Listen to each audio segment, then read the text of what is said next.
Bismillahirrahmanirrahim. Assalamualaikum warahmatullahi wabarakatuh.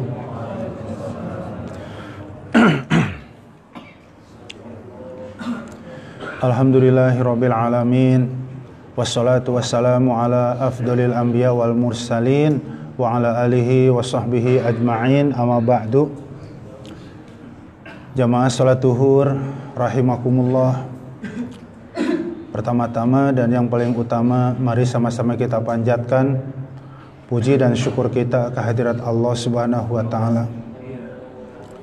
Salawat dan salam semoga senantiasa tercurah kepada qudwah hasanah kita, tauladan terbaik kita, Nabiullah wa Rasulullah Muhammad sallallahu alaihi wasallam.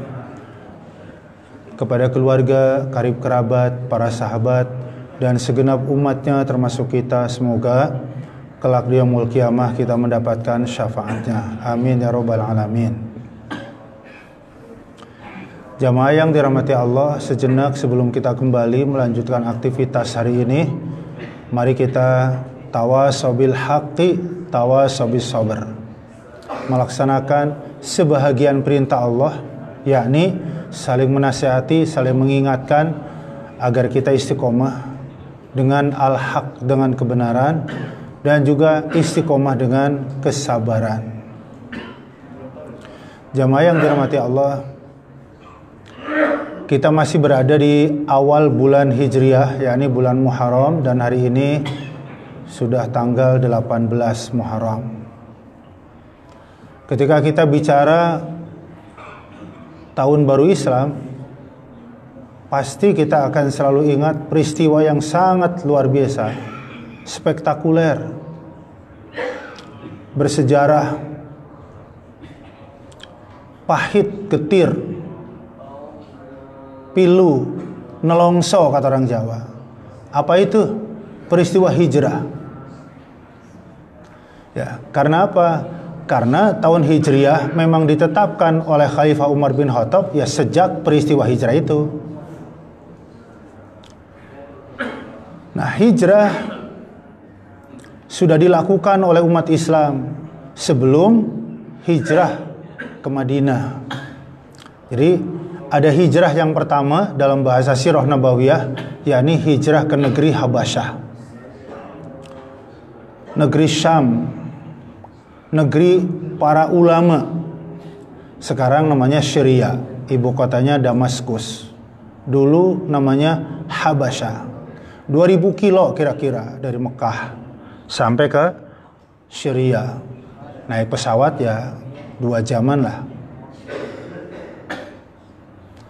Kenapa hijrah?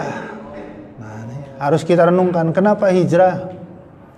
Karena Rasulullah dan segenap kaum muslimin selama 13 tahun itu tidak pernah merasakan tenang dalam berdakwah, tidak merasakan tenang dalam berislam. Tiada hari kecuali umat Islam terus diteror, diintimidasi, dizalimi. Sahabat Bilal disiksa oleh majikannya Abu Sufyan sampai hampir mati, digencet dengan batu sedemikian rupa. Penyebabnya gara-gara mengucap kalimat la ilaha illallah. Keluarga Ammar bin Yasir sekeluarga digantung, bahkan istrinya menjadi wanita yang gugur sebagai syuhada. Wanita pertama, Sumayyah, di tiang gantungan, kemaluannya ditombak oleh Abu Jahal. Apa penyebab mereka sekeluarga disiksa sedemikian rupa? Gara-gara mengucap la ilaha illallah. Mus'ab diusir dari tengah keluarga yang bangsawan kaya raya, hanya pakai kolor doang. Padahal pemuda yang begitu necis, perlente, semua punya. Tapi begitu memeluk Islam, keluarganya mengusirnya. Kenapa? Gara-gara mengucap la ilaha illallah. Jadi 13 tahun Rasul dan umat Islam itu terus terteror, terintimidasi, tertekan, terzolimi. Oleh karena itu, akhirnya Rasulullah memerintahkan kepada kaum muslimin, kala itu ada 80 orang yang diperintah untuk meninggalkan Mekah pergi ke Habasyah. Di antara mereka Sayyidina Utsman bin Affan berikut istri dan anak-anaknya. Hudzaifah al-Yamani berikut istri dan anak-anaknya. Mus'ab bin Umair dan masih banyak yang lainnya yang totalnya 80 orang. Apa kata Nabi? Saya perintahkan atas perintah Allah, saya perintahkan kalian untuk pergi meninggalkan Mekah, pergi ke Habasyah untuk sementara waktu. Karena saya sebagai pemimpin kaum muslimin belum punya kemampuan untuk melindungi nyawa dan agama kalian. Saya masih lemah, belum punya kekuasaan, belum punya kekuatan untuk mengimbangi kekuatan kezaliman. Oleh karena hijrah kalian ke Habasyah, temui Raja Najasyi. Di sana ada raja yang sangat adil walaupun dia bukan muslim. Sedih gak sih? Terusir dari rumah sendiri, dari kampung halaman sendiri, dari tanah air tumpah darah sendiri, dan mereka tidak bersalah. Namanya terusir, apa yang bisa dibawa? Ya badan lah. Bawa apa? Rumah, sawah ladang, kebun kurma, onta, kuda. Gak ada yang bisa dibawa. Orang terusir mah bawa badan sampai ke tempat tujuan selamat. Luar biasa. Makanya saya katakan, peristiwa hijrah memang peristiwa titik balik perubahan besar, tapi diawali dengan peristiwa yang begitu pahit, begitu getir, begitu memilukan, nolongso banget. Kenapa mereka begitu tega, ya, sadis bahkan kepada Rasul dan umat Islam? Karena dakwah Rasulullah dianggap merusak tatanan kehidupan keluarga, dan dakwah Rasulullah dianggap merusak tatanan kehidupan sosial bermasyarakat. Sekeluarga berenam, bertujuh, 2 orang memeluk Islam. Akhirnya anggota keluarga jadi kurang harmoni. Ini semua gara-gara lo Muhammad. Muhammad lagi yang salah. Satu RW ada misalnya 7 RT. Dari setiap RT ada 10 kakak memeluk Islam. Tatanan kehidupan sosial yang tadinya dianggap harmoni, satu keyakinan, sekarang jadi berseberangan. Muhammad, dakwahmu benar-benar merusak tatanan kehidupan bermasyarakat, tatanan sosial. Ini gara-gara lo Muhammad. Tapi Muhammad saat itu masih punya backup yang sangat luar biasa. Sosok yang terpandang. Siapa? Ya pamannya sendiri, Abu Thalib. Mereka marah luar biasa, kesel luar biasa, tapi kepada Rasulullah mereka masih sedikit hati-hati. Tapi kepada pengikut Nabi nggak ada ampun. Bila lihat disiksa, keluarga Ammar lihat disiksa, Mus'ab bin Umair lihat disiksa. Karena Nabi ada Abu Thalib, sosok yang sebangsa sama mereka dan terpandang.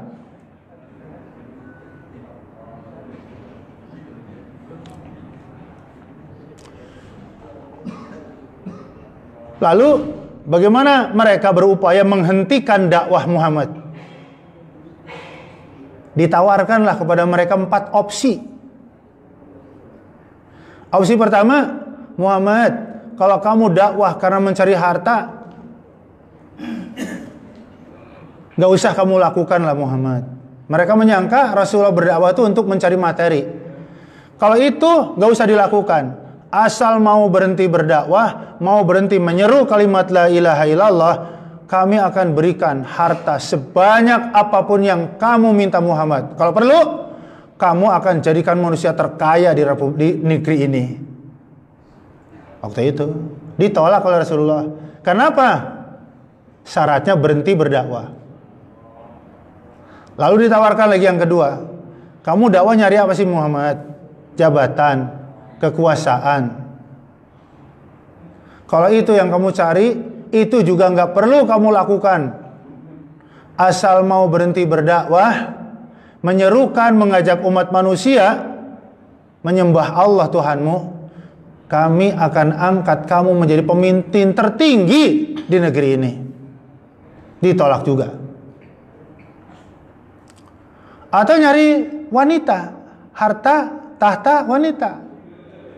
Sebut aja berapa jumlahnya, dari kabilah mana, dari suku apa, yang penting mau berhenti berdakwah.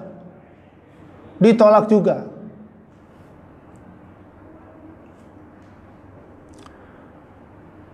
Kita umat manusia pasti umumnya mencari satu di antara tiga yang tadi. Bahkan mungkin tiga-tiganya. Ya harta, ya wanita, ya kedudukan. Rasulullah mah ditawarin. Semua manusia tanpa kecuali minimal mencari salah satu di antara tiga. Rasulullah mah ditawarin. Tapi karena syaratnya harus berhenti berdakwah, Rasulullah menolak. Kalau kita, Anda adalah orang-orang, misalnya mohon maaf ya, orang Quraisy Mekah yang tidak beriman kepada Allah, menawarkan tiga hal ditolak. Apa yang ada di benak Anda? Bingung kan? Mau nawarin apa lagi ya ke Muhammad? Di dunia kan orang nyari tiga doang ini. Harta, tahta, wanita. Nyari apa lagi selain tiga? Bingung mereka. Makanya ditawarkan opsi keempat dan ini opsi terakhir. Muhammad, ini opsi terakhir. Berharap kamu menerima. Kalau nggak diterima, mungkin akan terjadi berdarah-darah di kota Mekah. Ngancam mereka. Apa sih opsinya? Ngoplos agama. Muhammad, gini aja dah. Kami, para pembesar Quraisy dengan segenap warga dan umat, datang ke masjid umat Islam 1 tahun beribadah dengan tata cara agama Islam. Tapi Muhammad, nanti tahun kedua kamu dan ajak penduduk Mekah yang memeluk Islam datang ke tempat ibadah kami dan beribadah dengan tata cara agama kami. Gimana Muhammad? Tawaran ini sekilas win-win solusi. Pakai bahasa gaul, enak lo enak gua. Rasulullah ingin mengurangi ketegangan biar tidak terus-menerus terjadi konflik. Daripada saya dan pengikut saya terus diintimidasi, kalau tawaran ini diterima mungkin akan reda. Hampir mengatakan yes, hampir mengatakan na'am, Jibril datang dengan sebuah surah yang paling banyak dibaca pada saat kita sholat subuh berjamaah, Al-Kafirun, yang ditutup dengan ayat lakum dinukum waliyadin. Kul, katakan Muhammad, ngomong sekarang, hai orang-orang kafir. Ya, ini ada ormas yang sekarang menetapkan nggak boleh bilang kafir. Tahu bilang nanggung amat ya, sekalian aja jangan bilang surga, jangan bilang neraka, wisata air panas gitu. Dari dulu nggak ada masalah, ya Allah, nggak ada kerjaan banget, maaf tapi ya bukan emosi. Jangan bilang neraka, nggak boleh. Ya wis, bilang apa? Wisata air panas. Qul ya ayyuhal kafirun, katakan Muhammad, hai orang kafir. La a'bud ma ta'budun, saya nggak akan menyembah apa yang kalian sembah, sebagaimana kalian juga nggak akan bisa menyembah apa yang saya sembah. Sampai ditutup, ya wes kalau begitu untukmu agamamu, untukku agamaku. Makanya saya sering mengatakan toleransi agama mah nggak ada. Maksudnya apa? Ngoplos agama nggak boleh. Kalau toleransi ya umat beragama. Bahwa kita saling menghargai antar umat beragama, yes. Saling menghormati, yes. Tidak boleh saling mendolimi, iya. Tidak boleh saling mengusik, iya. Tapi ngoplos agama nggak boleh. Sehari agama ini, besok agama ini, besok agama ini, besok agama ini. Dengan dalih toleransi nggak benar. Rusaklah Pak agama kita. Belum lagi kalau kita pas mati, lagi nggak agama Islam. Gimana Pak? Repot. Ya sayur sop mah dioplos dengan macam-macam sayuran nggak apa-apa. Sayur lodeh dioplos macam-macam nggak ada masalah. Betul tidak? Jual beli dengan agama apapun gak ada masalah. Tapi agama mah lakum dinukum waliyadin. Supaya terang benderang, agama A ya terang benderang, agama B ya terang benderang, semua agama terang benderang. Jangan ada yang mencoba-coba membuat agama jadi abu-abu, dicampur aduk antara semua agama. Kacau kan Pak? Lagi pula bisa kita kan cuma ngomong, mempraktekannya kan gak bisa Pak. Emang bisa sehari ke masjid, besok mohon maaf ke gereja, besoknya lagi ke kuil, besoknya lagi ke kelenteng, besoknya lagi kemana? Bisa emang? Bisa. Yang ngomong aja kagak bisa, Pak. Ya kalau begitu, ya sudahlah. Biar terang benderang setiap pemeluk agama, dan kita saling menghargai, saling menghormati, jangan saling mengusik, jangan saling mencampur aduk, jangan saling mengganggu, jangan saling menyerang, dan seterusnya. Itu toleransi yang benar.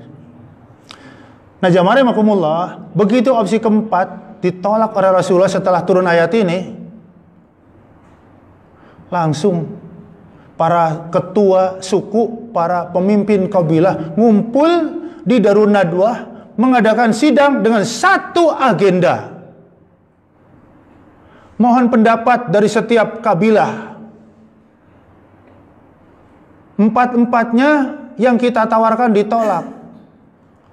Harus dengan apa yang kita lakukan agar Muhammad berhenti berdakwah? Anda tahu jemaah?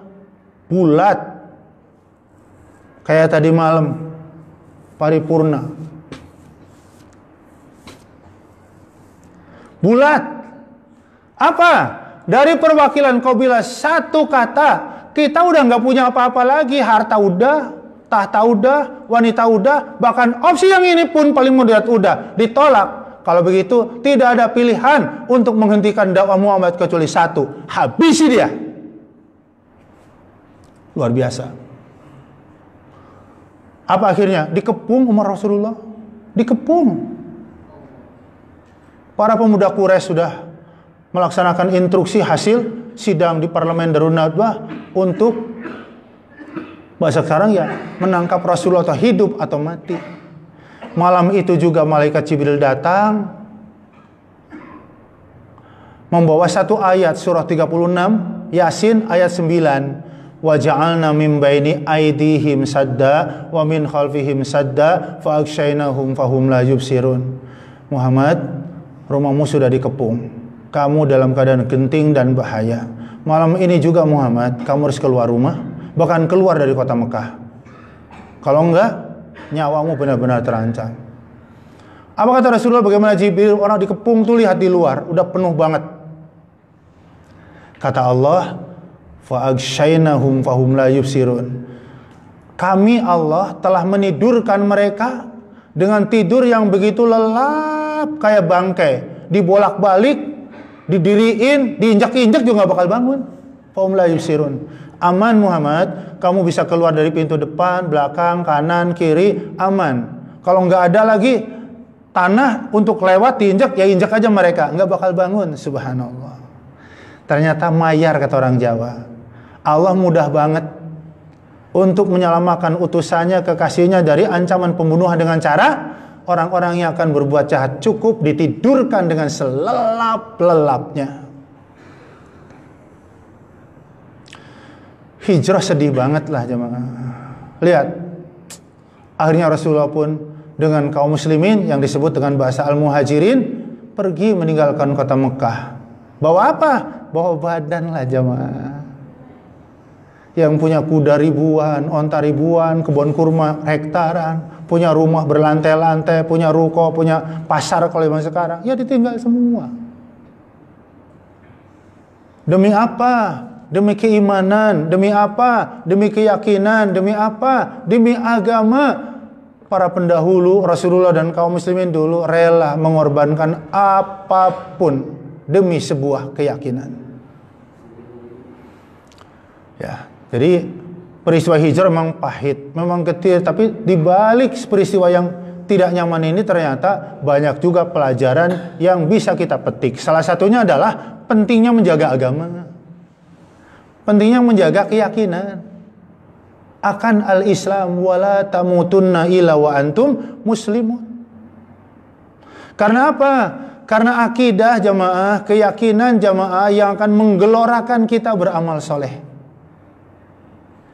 Saat ini, detik ini kita ada di sini, yakin karena keyakinan, karena keimanan. Kalau bukan karena keimanan, karena apa di sini? Makan siang nggak ada, snack nggak ada, minum juga nggak ada. Kalau bukan karena keimanan, yakin siang ini nggak ada di sini. Kalau siang ini kesini hanya untuk nyari air segelas, mah ya nggak usah kesini lah. Mohon maaf. Taruhlah panitia menyiapkan makan siang bersama. Kalau kita kesini lebih karena makan siang, nggak usah kesini. Berapa sih makan siang? Nasi bungkus Padang 18.000 pakai ayam udah. Jadi apa yang menggelarkan kita dari sini? Iman. Jam 4 pagi bangun, jalan, remeng-remeng ke masjid. Nyari apa? Nyari dunia. Ada apa di masjid? Makanan nggak ada, minuman nggak ada. Apa yang menggelorakan kita sampai adem-adem, ngantuk-ngantuk pun kita berangkat ke masjid? Karena iman. Kita makhluk visual banget, visual pol. Kita sedih, kita terharu, kita menangis, kita senyum, kita tertawa, kita ceria. Penyebabnya adalah leher ke atas. Telah berpulang ke rahmatullah Profesor Dr. B.Y. Habibie. Kok pada sedih? Iya dong Tat, putra terbaik bangsa muslim pula. Sedihlah kita kehilangan. Saya nanya, emang ke Patra Kuningan? Enggak. Emang ikut ke pemakaman Kalibata? Enggak. Kok bisa sedih? Kan nonton berita Tat. Dapat WA Tat. Jadi apa yang membuat kita sedih? Mata. Apa yang membuat kita sedih? Dapat japrian, WA, postingan, atau mungkin punya komunitas Facebook atau Instagram. Sedih. Telah berpulang ke rahmatullah Kiai Haji Muhammad Arifin Ilham. Sedih lagi. Ke Malaysia ya? Enggak. Ke Sentul? Enggak. Kok sedih?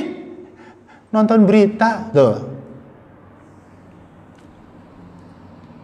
Jelas ya, Ma? Kalau kita ngomongin akhirat, yang di sana ada surga, ganjaran pahala, yang di sana ada neraka, adab yang pedih, yang nggak bisalah menggunakan kekuatan leher ke atas.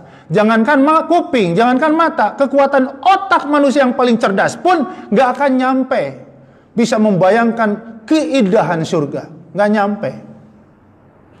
Orang yang paling jenius sekalipun untuk membayangkan dahsyatnya adab neraka, nggak nyampe. Dengan apa kita meyakini surga dan neraka ada? Dengan kekuatan dada, dengan kekuatan iman. Mengapa surga neraka nggak bisa divisualisasi? Jelas sama? Makanya yang kayak begini nih, salah satu cara kita nguatin dada, nguatin iman kita, supaya kita tidak pernah ragu dengan segala apa yang Allah janjikan. Kita tidak ragu dengan segala apa yang Allah ancamkan. Dan dengannya kita bergelora beramal soleh, semangat ibadah yang wajib maupun yang sunnah, semangat berbuat baik. Benar, belum kelihatan imbalannya saat ini, tapi kita nggak ragu karena Allah menjanjikan sesuatu yang pasti benar, bahwa orang beriman dan beramal soleh dikasih pahala, dikasih ganjaran dan surga dengan segala kenikmatannya.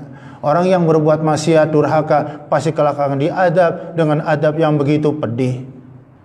Itu jemaah. Jadi peristiwa hijrah pahit banget, ya. Sedih banget, betul. Nolongso banget ya, sedih. Ya, 3-4 tahun yang lalu Anda masih ingat, ya, saudara muslim, saudara kita muslim di Burma, Myanmar, rumahnya dibakar, sebagian keluarganya dibakar hidup-hidup. Ya, akhirnya pindahlah. Anda bisa merasakan kalau mereka adalah Anda, kalau kita adalah mereka. Nangislah, Pak. Ya, itulah Rasulullah dulu. Tapi ini pelajarannya harus kita petik. Satu lagi, apa sih hikmah pelajaran yang berharga di balik peristiwa hijrah yang begitu berat? Selain pentingnya agama, hidup ini harus selalu optimis. Semangat. Bayangkan, Islam memang agama luar biasa jemaah. Islam agama yang kita peluk, agama luar biasa. Lagi susah, lagi sedih, lagi dapat cobaan saja, harus optimis. Ayatnya dibaca hampir tiap hari lah. Fa inna ma'al usri yusra. Inna ma'al usri yusra. Sesungguhnya di balik satu kesusahan, cobaan, musibah, ya satu. Kok satu? Ya kalau kita sedikit belajar gramatika bahasa Arab, nahwu sorob, al-usri itu pakai alif lam, artinya tunggal, mufrad. Ya, bersama satu kesulitan, satu kesusahan, sekali dapat cobaan, yusron, pakai tanwin, itu namanya nakirah. Nakirah itu artinya banyak tanpa batas. Apa kata Allah? Di balik satu susah, satu musibah, satu derita, ada beribu-ribu kesenangan menunggumu. Artinya apa? Sedih boleh, tapi sebentar saja. Jangan terpuruk. Sedih boleh, sebentar saja. Jangan sampai meratap.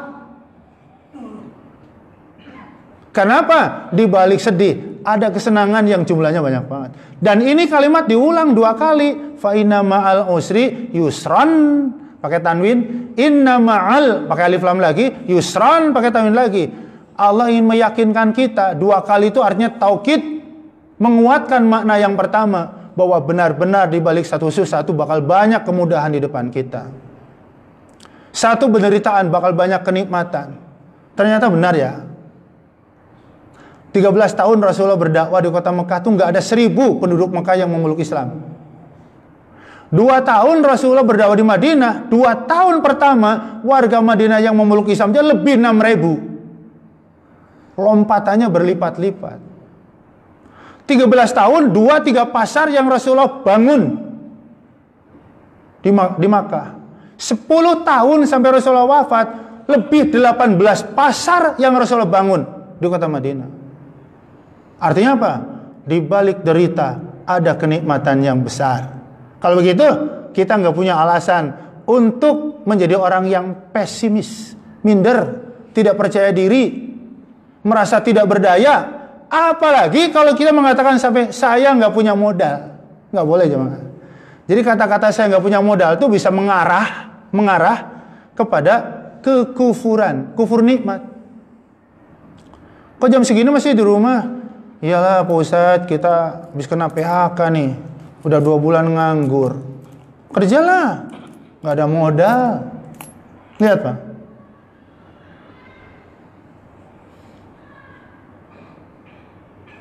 Ada orang ngasih uang kepada Anda 1 miliar, tapi dia minta dua mata Anda. Saya lagi butuh donor mata untuk keluarga saya. Kalau kamu mau, tak beli matamu, dua-duanya 1 miliar. Anda kasih? Kalau nggak dikasih kan berarti kedua mata kita nilainya lebih dari 1 miliar kan? Bayangkan, kalau pakai wujud 1 miliar, punya uang 1 miliar, masih berkata nggak punya modal. Saya butuh kaki nih. Keluarga saya kecelakaan kemarin, Jagorawi. Ban meledak. Misal. Hidup tapi kakinya patah, diamputasi dua-duanya. Kalau Anda mau jual dua-duanya, tak beli. Masing-masing kaki 1 miliar, jadi 2 miliar. Anda kasih? Berarti kedua kaki nilainya berapa kalau 2 miliar nggak dikasih? Masih berkata nggak punya modal? Perusahaan mana, pabrik mana, kantor BUMN mana yang mau menerima karyawan yang nggak ada matanya dua-duanya, yang nggak ada kaki dua-duanya, masih berkata nggak ada modal? Makanya orang mengatakan saya nggak ada modal, itu kufur nikmat. Dari ujung rambut hingga ke ujung kaki, semuanya adalah modal yang begitu besar yang Allah berikan kepada kita. Saya punya tetangga, beneran ini. Ya, kerja di pasar Minggu dekat pasar Robinson, di pasar tradisional. Saya pernah bertanya, habis sholat subuh dia berangkat udah dandan, rapi. Saya bingung juga. Begitu ngumpul warga, saya bertanya, Bapak kerjanya di mana sih? Kok sepertinya kalau sholat subuh langsung pergi? Dekat Pak Haji. Di mana? Pasar Minggu. Lah, pasar Minggu masa jam 5 berangkatnya, naik kereta 15 menit nyampe. Emang saya mah kerjanya jam 5 sampai jam 10. Kerja apa? Di pasar Pak Haji. Langsung saya nebak, dagang ya, punya kios? Enggak. Wah. Coba Anda tebak sekarang, orang ke pasar nggak punya kios, nggak dagang, ngapain coba? Saya nebak agak bawah lagi. Apa dagang pakai lapak gitu yang bisa digeser-geser? Enggak juga. Coba Anda tebak. Ke pasar jam 5 udah berangkat, punya kios enggak, dagang lapak juga enggak. Ngapain coba?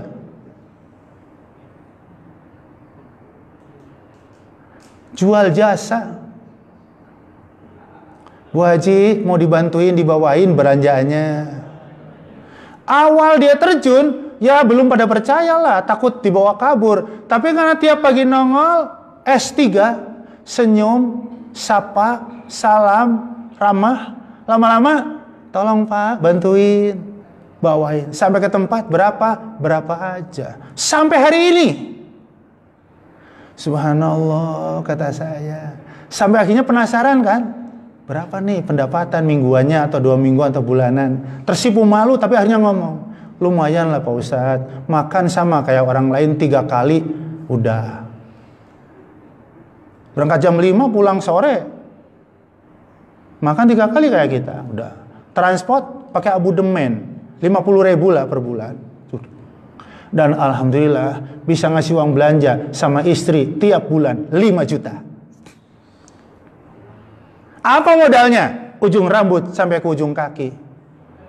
Makanya Rasulullah ngebangun pasar banyak, karena di pasar itu paling mudah untuk mencari karunia Allah. Pakai sempritan 5.000 modalnya. Prit, mundur, jadi duit. Kanan, kiri, jadi duit. Yang penting mau dan gak malu, yang penting halal, jadi duit. Paham ya, Ma?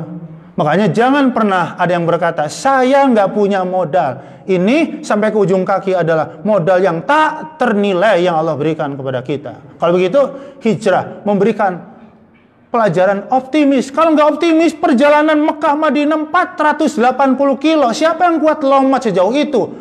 Gunung terjal bebatuan, turun curam bebatuan. Sekarang dilandain. Yang gunung diratakan, yang lembah dibikin jembatan atau diuruk. Rasulullah hijrah. Tahu gua penerima apa? Rasulullah tempat menerima wahyu. Kayak gini aja. 2 jam baru nyampe ke situ. Gua Sur tempat Rasulullah Abu Bakar bersembunyi. Kayak begini. Dan jaraknya hampir 500 kilo. Luar biasa. Jakarta, Surabaya kayaknya. Kuat longas, Pak. Kalau nggak ada semangat optimis nggak nyampe. Makanya walaupun lagi susah, lagi sedih, lagi di cepojaan, kita harus selalu optimis, semangat, karena di balik ujian dan cobaan, hakul yakin ada kenikmatan. Jamaah yang dirahmati Allah, demikian barangkali untuk sementara. Ya masih banyak pelajaran-pelajaran dari hijrah Rasulullah. Mari kita terus tadaburi, kita renungkan. Mudah-mudahan kita akan mendapatkan hikmah-hikmah yang lain di balik peristiwa ini. Wallahu a'lam bishawab. Mari kita akhiri dengan mengucap hamdalah dan kafaratul majlis. Alhamdulillahirabbil alamin. Subhanaka Allahumma bihamdik asyhadu an la ilaha illa anta astaghfiruka wa atubu ilaik. Assalamualaikum warahmatullahi wabarakatuh.